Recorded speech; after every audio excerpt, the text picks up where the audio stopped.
If your mac and cheese don't look like this, that means you did something wrong and you need to start over. First, you're going to start by bringing a pot of water to a boil, and you're going to make sure it's salty like your tears when your baby daddy leave you. Add a box of elbow macaroni to the pot, and take your cheeses, and you're going to grate the first half, and then you're going to cut the remaining cheese into blocks. Like you cut that nigga off last week that bought you drinks at the club. I see you, girl.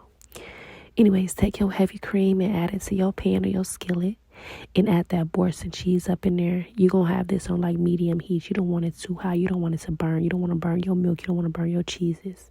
You're going to whisk that Boursin in there till it like break down.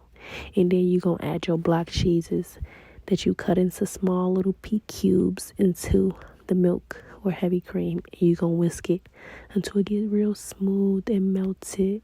Like so. You want it to be nice and smooth, and you want to have this heat on low because you don't want to burn this cheese.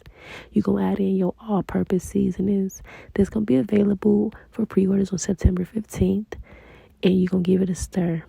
You take your elbow macaroni and you put it in your baking dish, and then you add your cheese sauce right on top, and you stir it.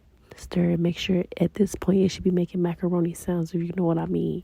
And if it ain't making the macaroni sounds right now, after you add the rest of that cheese up in there, it should be making the macaroni sounds at this point. Add the cheese that you grated on the top. Make sure you cover all four corners. Don't leave no stone unturned on this mac and cheese. And that's what it look like when it come out the oven. Like, look at that.